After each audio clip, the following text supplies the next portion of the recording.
ವಿಶ್ವಗುರು ಬಸವಣ್ಣನವರ ಮೂರ್ತಿಯ ಅನಾವರಣ. ಬಸವಕಲ್ಯಾಣ ತಾಲೂಕಿನ ನಿರ್ಗುಡಿ ಗ್ರಾಮದಲ್ಲಿ ನೂತನವಾಗಿ ನಿರ್ಮಾಣ ಮಾಡಲಾಗಿರುವ ವಿಶ್ವಗುರು ಜಗಜ್ಯೋತಿ ಸಾಂಸ್ಕೃತಿಕ ನಾಯಕ ಮಹಾತ್ಮ ಬಸವಣ್ಣನವರ ಮೂರ್ತಿ ಅನಾವರಣ ಕಾರ್ಯಕ್ರಮ ಭಾನುವಾರ ಮಧ್ಯಾಹ್ನ 12 ಗಂಟೆ ಸುಮಾರಿಗೆ ಅದ್ದೂರಿಯಾಗಿ ಜರುಗಿತು.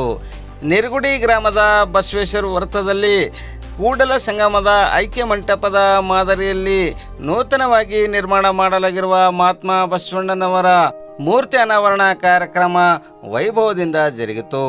ಮಾಜಿ ಸಚಿವ ರಾಜಶೇಖರ್ ಪಾಟೀಲ್ ಹುಮ್ನಾಬಾದ್ ಅವರು ನೂತನವಾಗಿ ನಿರ್ಮಾಣ ಮಾಡಲಾಗಿರುವ ಮಹಾತ್ಮ ಬಸವಣ್ಣನವರ ಮೂರ್ತಿ ಅನಾವರಣಗೊಳಿಸಿದರು. ನಂತರ ಗ್ರಾಮದಲ್ಲಿ ವೇದಿಕೆ ಕಾರ್ಯಕ್ರಮ ಜರುಗಿತು. ಕಾರ್ಯಕ್ರಮದಲ್ಲಿ ಭಾಗವಹಿಸಿದ ಬಸವ ಕಲ್ಯಾಣದ ಅನುಭವ ಮಂಟಪದ ಅಧ್ಯಕ್ಷರಾದ ನಾಡೋಜ ಶ್ರೀ ಡಾಕ್ಟರ್ ಬಸವಲಿಂಗ ಪಟ್ಟದೇವರು ಆಶೀರ್ವಚನ ನೀಡಿದರು.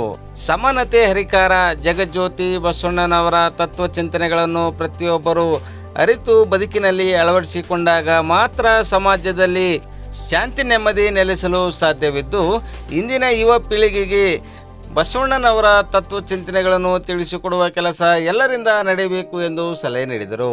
ಕಾರ್ಯಕ್ರಮದಲ್ಲಿ ಹುಲ್ಸೂರಿನ ಶ್ರೀ ಶಿವಾನಂದ ಮಹಾಸ್ವಾಮೀಜಿ, ತಡೋಳದ ಶ್ರೀ ರಾಜೇಶ್ವರ ಸ್ವಾಮೀಜಿ, ಗುಣತೀರ್ಥವಾಡಿಯ ಶ್ರೀ ಬಸವಪ್ರಭು ಸ್ವಾಮೀಜಿ, ಸಾಯಿಗಾವನ ಶ್ರೀ ಶಿವಾನಂದ ದೇವರು, ಮಂಠಾಣ ಶ್ರೀ ಅಭಿನವ ಮಲ್ಲಿಕಾರ್ಜುನ್ ಮಹಾಸ್ವಾಮೀಜಿ, ಸಸ್ತಾಪುರ್ನ ಶ್ರೀ ಸದಾನಂದ ಅಪ್ಪಗಳು ಸೇರಿದಂತೆ ಪೂಜ್ಯರು ಸಾನ್ನಿಧ್ಯ ವಹಿಸಿದರು.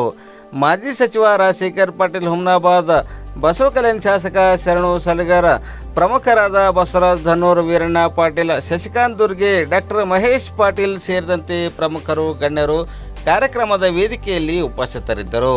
ನಿರ್ಗುಡಿ ಸೇರಿದಂತೆ ಸುತ್ತಲಿನ ವಿವಿಧ ಗ್ರಾಮಗಳಿಂದ ಅಪಾರ ಸಂಖ್ಯೆಯಲ್ಲಿ ಆಗಮಿಸಿದ ಬಸವಾಭಿಮಾನಿಗಳು ಕಾರ್ಯಕ್ರಮದಲ್ಲಿ ಪಾಲ್ಗೊಂಡಿದ್ದರು.